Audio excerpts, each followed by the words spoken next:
ขอขอบใจเด้อทางกับแขกที่ไม่เกียรติทุกฐานเนาะผ่านคนไประวงสามัคคีกินนี่เนาะอามาสานต่อระวงสามัคคีหอบนี้ขอจัดเป็นเกียรติให้ทั้งท่านบุญโฮมสุวรรณลาและท่านแก้วโอไดพระไซสุนทรหอบนี้ก็ขอภรรยาของเพิ่นเนาะขอเห็นเซินเลยบัดนั้นก็ขอเชิญดนตรีเฮามอบให้ระวงสามัคคีหอบนี้ให้กับทางท่านบุญโฮมสุวรรณราชและท่านแก้วโอไดพระไซสุนทรเนาะเอายาวเลยดนตรีอาจารย์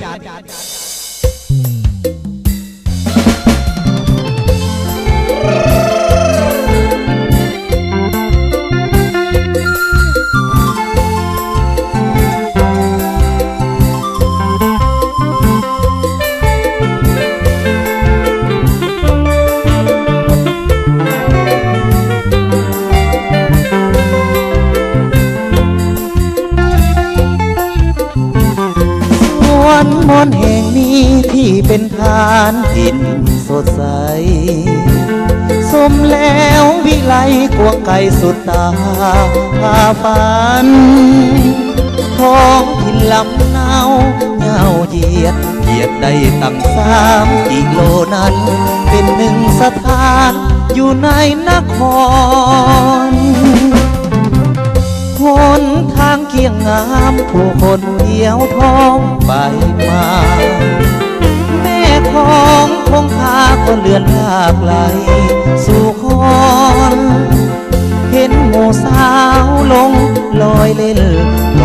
หยอกเย้าหน้าอ่อนซอน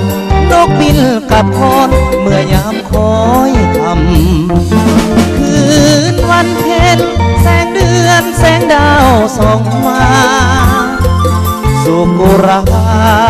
หน้าผาพาใจซึ้งซ้ำดึกค่อนคืนเสียงแค้นขบโอยลำเสียงคุยซ้ำเติมเข้านำสุกเรือลำสวนมอนแห่งนี้ใครเคยได้มาติดตาฝันเกินเมื่อหาหวนคืนมาบ่เลือนเลิกลาหลีกนี้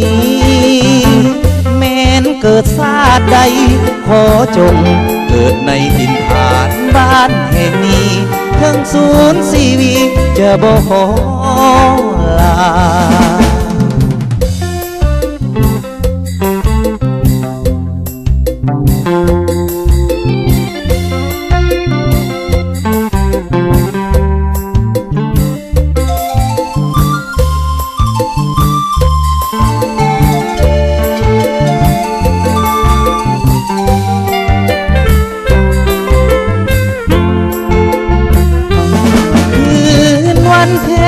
แสงเดือนแสงดาวส่องมา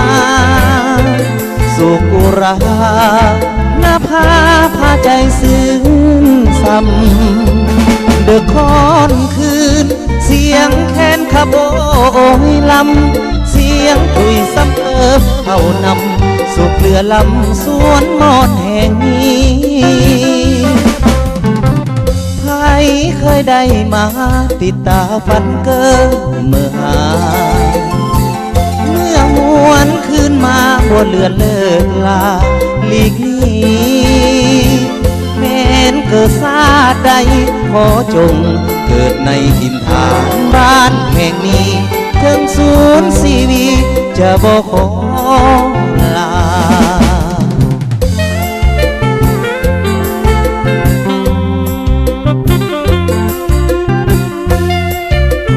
ขอขอบใจเด้อทางท่านบุญโฮมสุวรรณราชและท่านแก้วโอไดพระไซสุนทรน้อมพร้อมด้วยครอบครัวจงเต็มมีแต่ความสุขภาพแข็งแรงร่ำรวยเด้อขอขอบใจ